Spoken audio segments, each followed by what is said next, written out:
Stories and advice. Here are your hosts, Paul Long and Tanya Mazurek.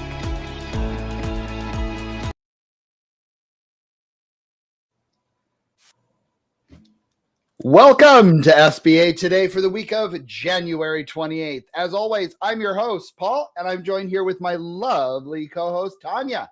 Tanya, Thank you. I don't think we have anything to talk about today. I feel like nothing's happening. Oh my God. Right. So it's like originally we were going to, we were going to talk about the fact that, there's been over 100 executive orders and what affects SBA, but I'm pretty sure, isn't there like 300 or so? There's now over 300 executive orders. And if you think none of that affects you, you're funny. And the crazy thing is, and we had this from last week to this week. So there's a lot happening and there's a lot that's going to be affecting us here in the SBA as well. So multiple things we're going to talk about today. We'll just get started, I guess. Paul, do you want to talk I want to start off with the first because this is fresh off the press within the last few hours. I've personally seen, and I'm sure most of you too, if not, please get your head out of a rock.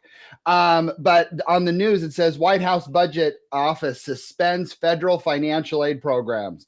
If your heart didn't stop for just a moment, you're not in SBA lending. Now, again, like most news sources, you got to read the article. If you just trust the title, you're just going to freak out. SBA is not a part of that. I've read multiple sources on this, including from the White House.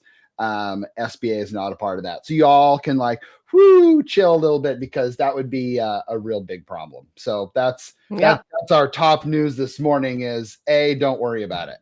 So right. And then, so also if you were planning on going on and seeing the 7A Connect quarterly call later today, that has been put on hold, postponed until we get new administration in. So that is the next little piece of advice or piece of information to share out there. So. And I'm sure that they'll have nothing new to talk about. Oh my, can you even imagine what they're doing considering what we're doing? They're breathing in a paper bag. Oh my God. Yes. So you want to take the next one as far as the I'm a big nerd and I even follow the Federal Register. And if you ever want to put yourself to sleep, feel free to do that. But one of the things I think is interesting is SBA requested approval from the Office of Management and Budget they're on understanding the information on the business size standard. They're wanting to find out whether the collection of this information is necessary for the agency to properly perform its functions. Interesting. Whether the burden estimates are accurate. Okay. Whether there are ways to minimize the burden, including the use of automated techniques or other forms of information technology, and whether there are ways to enhance the quality of the information. So again, this is just, they're looking at this, and that's all what we need to know is they're looking at size standards. And I don't know if that's going to be a good thing or a bad thing. Right. But they're looking at it. It could go either way these days, man. It's like, who knows? Either direction it could go. And okay, before we get into the next one, though, yes, I have a little bit of a ditty because you guys know how I am, right? And I'm going to bring this up early. So I'm going to pull this over here so I can see it. And just kind of bear with me, laugh along as you please. So anyway, ready? Here we go. Ready? All right. Trump fired at least 12 inspectors general in a late night surprise that took a toll. Hannibal Mike Ware, Inspector General of the SBA, sent a letter to the president by the end of the day. He said, hold on. You need authority here. We were appointed to have this be our career. You don't have approval with this circumvent. We were Senate confirmed, Mr. President. Joni Ernst has a list of how she'd implement the downsizing of the agency and cut mismanagement. She's ready to take control. Give her a desk and a nameplate. Then SBA Connect could give us their update. Next on the agenda, the DEI were hung out to dry, pushed out on leave immediately and didn't even know why. They were told to leave and given pay to be a fly on the wall and hear what they have to say. There wasn't a consensus, though, from the comments that I read on if the public thinks the department delivered on what it said. So now we wait to see what happens in the saga going down. I'm sure there will be way more to tell with the new sheriff in town. So if you followed all of that, then you are quite the rock star. Keep watching SBA Today, as we'll make sure to raise the bar. Anyway, wow. Dang. Wow, that's amazing. That's awesome. Way to go, Tanya. Brings all of it in and what we're going to talk about. So that's speaking of that. Yeah, let's dwell on this. I know. Let's dwell on this. So Trump fires at least 12. At least 12 that we know of, right? I know. All of them. Yeah.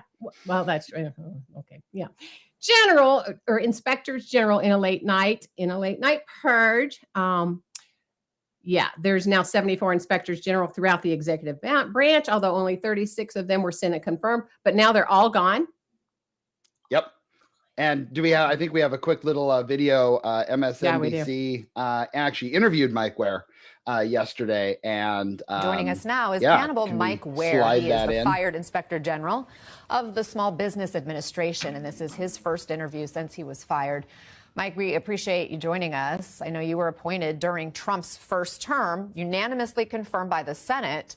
So how did you learn of your firing, and what did the White House say to you? Well, first off, thank you for having me. I learned about this on Friday evening about 7:40. My wife and I were out with a group of friends having dinner. My phone started blowing up from a bunch of other IGs because I am the chairman of the Council of Inspectors General for Integrity and Efficiency.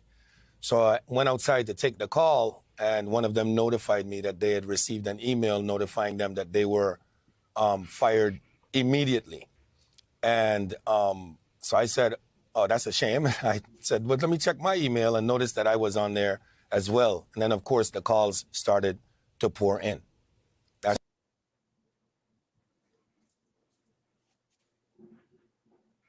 Interesting, wow. Right? Can you imagine? I've had a chance to actually speak with Mike in the past, not like recently. Okay. Very nice guy, very dedicated for what he does. So very interesting on that. And there was actually a second piece on that video, Madison, if you can play that as Joining us now is Cannibal Mike Ware. He is the fired inspector general. Whoop.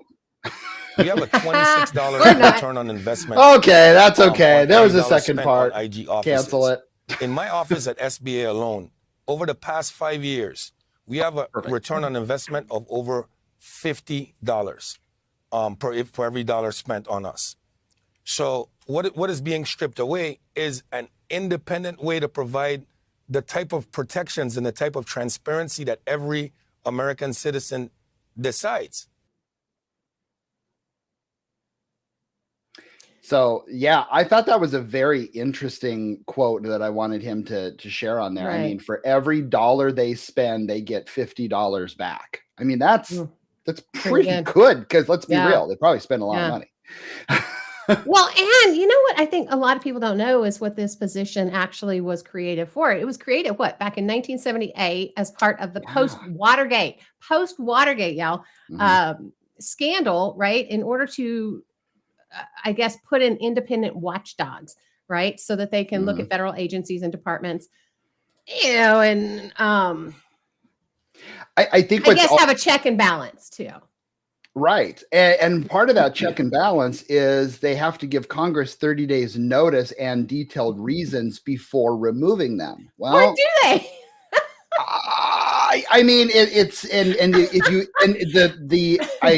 I encourage you all to look at MSNBC and watch the entire interview. It's about 5-7 minutes long. Yeah. But he does kind of go into there that, you can't pick and choose things that you like or want within that. That is one of the rules. And so they also talked about, too, there was one inspector general that actually said, well, I'm showing up on Monday regardless. Well, he didn't get very far because they terminated his access and he couldn't. So it's going to be really interesting to see this. I'm pretty sure it's going to go to court. I'm not pretty sure. It will go to court because of that.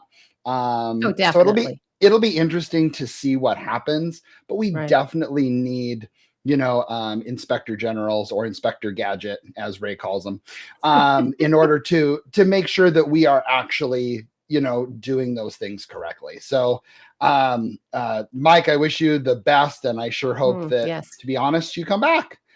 So we'll see how that works. So it's changing world out there. Dear God, it's a changing world. So Tanya, let's talk about DEI. Everyone's favorite topic. DEIA, whichever way you want to go. Right. So it's gone. Right. I mean, it's gone. He took it away. Just like I said, it's they must take down their website now. DEI must take down their website and social media accounts.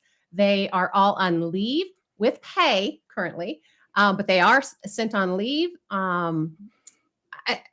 How long do they have? I know you went to try to find out. So did I. I couldn't figure it out. Nope, nothing. I was definitely wanted to know that because paid indefinitely. Well, shoot, can I get a job at DEI? Like, that'd be great. Sign me up. But it'll be interesting to see how that works out. Right. Well, and I went online, Paul, and this is the one that there's a lot of back and forth out there with people, and there's a lot of comments that some don't really know that it was doing the job it was meant to do when it was put in place to begin with. Yeah. Others, think it was, and that it's taking away. And I'm not going to have any kind of an opinion on it. I know better, but it was crazy that the amount of two sides really to that. Yeah, did you see that as well? I did. I always enjoy looking at the comments of everything when there's a really big story, because you get people who, and I'll just say it, some are very educated and have good answers back, and some are just kind of take it and run with it. And so I just kind of sit back and okay, interesting. I have fun with those though, because then you see the people attack them for the fact that they obviously didn't do their research. I'm like, oh boy, I'm not saying a word. That's right. Hey, if you can back it with facts, hey man, I'm all about it. All about it. Absolutely. So another thing, it's also a part of the mini executive order, is there is a hiring freeze going on with federal employees. And I'm like, well, that's interesting. I wonder, just like with any other institution who's ever done a hiring freeze, if you've been in this industry long enough, your institution probably has done that too. There's always like key positions that they're hiring for, et cetera. I went to the government website where you can see all the government jobs, et cetera. And I looked under SBA, and there's one position open. And I'm like, well, okay, they're pretty serious about this, because you got to think about how many jobs are a part of SBA to only have one. So that will be very interesting to see how that works on there as well. So yes, it will. Yeah. And so Joni, go ahead. Let's talk about Joni. Yeah. So according to the National Review, Joni Ernst has submitted a list of recommendations that she is sending to Trump, detailing how she can downsize the agency and end its mismanagement of certain loan programs. Well, yeah, just give her a desk. Come on, just like my baby, man. Just give her a desk and a nameplate. That's right. And I'm sure she's going to be spending a lot of time on idle and PPP fraud. I would assume that. But you never know, right? Well, now we've talked about it a few times. Now, what kinds of fraud did you see? Just give me an example, because I know I've brought some out there before, because I know there's tons. During PPP. And it's not necessarily just like during PPP, there's fake businesses or people trying to get the money. I get all that. Okay. Yeah. Where I have really seen a ton of interesting uses, we'll call it, for EIDL funds. And I know everyone who's listening to this podcast has heard their own stories on using idle funds, from buying other businesses to taking advances from there and going on personal vacations to using the funds not for the purpose intended. Right. I every day when I'm talking to somebody, oh, I'm building a new building. Well, how did you get all that? Oh, that was from idle funds. What? Like, I don't want to hear this. So, I mean, it's scary out there, and maybe that's that's what they're going to be going after, is something like that. Who knows? Well, and I saw a lot of that in PPP, and I know I've already talked about some of mine, but one of the things that I noticed is people, when they would reach out, didn't need the money, especially now. Do you remember all those that are, single member LLC or a sole proprietor or a consultant or whatever? Oh my God. So many coming for their handout for that. What was it, like 20,300 or something along those lines? That was the max they could get. They didn't need it, right? But they're like, well, hey, if they're handing away free money, I'm going to take it. Frustrates the tar out of me, guys, because the design of the program was for those who needed it. It wasn't for just because they're getting it, I deserve it too, right? So yeah, that was a frustration, I think, of mine that I saw. So, but anyway. I mean, again, when you see 3.75 for 30 years and there's not that many strings attached to it, let's be real. Well, you and I would have, for business owners, we would have done the same darn thing. Like it's well, that for the idle, yes, the PPP is what I was talking more so though. I think the idle, they put it out there, and shoot, they're going to be holding on to those for a minute, as they should. But, yeah. And so I wanted to read, just for fun, some of the comments that were on this one when I started. And by the way, this was LinkedIn. Okay. So, I mean, these are professionals saying on here. So when they were talking about the fraud, et cetera. So one, does a town of 9,000 need 7 Mexican restaurants that got their start with a big assist from the SBA? I mean, I don't know. I love Mexican restaurants, but I'm not sure if 7 is appropriate. I got to try a different one every night of the week. That's true. That's 2. The enchilada sauce is different. Exactly. SBA doesn't give out grants and doesn't make loans. I believe there's a lot of mythology rather than fact. I don't think you know anything about the SBA, buddy. Nope. Never. This one, end it, don't mend it. Okay, well, I'd like to know more about you, ma'am or sir. And finally, SBA deserves an overhaul of its leadership, which is lacking in business acumen. This one, I was like, interesting. But then I really kind of thought, who, on our leadership, I mean, who has owned businesses? That would be an interesting fact. And I started kind of going down that rabbit hole, and I don't know. I don't know the facts, so I really can't say, but it would be very interesting to see how many, if decisions are making by people who have ran small businesses. Yeah, but at the same time, man, it's real easy to point fingers, people. I mean, it's real easy to point fingers at the job somebody else is doing. If I'm not in it, it's real hard for me to point a finger because I got 3 fingers pointing back at me. So I don't know. There's pros and cons to that. Right. And we've always made good loans, right, Tanya? Always. Always. None of mine have. I mean, none have failed.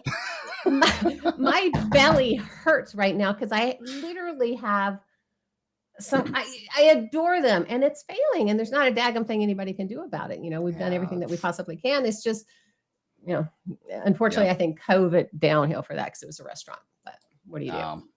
Last but not least, because we're running out of time on here, the confirmation hearing for Kelly Loeffler has been scheduled. Woohoo! I can't wait to watch CNN or wherever the hell it's posted. Yet I assured that I will be there to cover it. It is on Wednesday, and I will make sure to get some sound bites from that to see. I mean, no one's complaining if there's any issues. With her, it'll probably be unanimous like some of the other ones. But hey, it'll be interesting to see what happens. So that it will. That's right. Well, guys, we had fun. Sort of. I mean, it is a lot of information. So hope you guys had fun. Anyway, don't forget that we're live on Tuesdays on LinkedIn and YouTube. So join us here or any of the streaming platforms where you get your podcast. Join our family of podcasts as well, The Art of SBA Lending and the BDO Show. They've got all kinds of fun things coming down the line as well. New season. Yep. New season. Yep. Smash, as Paul likes to say, the like button and the comment button. And if you've got anything that you'd like us to talk about, reach out to Paul or I on LinkedIn and, let us know. We'd love to talk about subjects that you guys want us to be talking about, right? And let's see here. What else? Don't know. Rise up. Keep selling. We'll see you next week. Yeah. Anyway. See you guys later. See you next week. Yeah.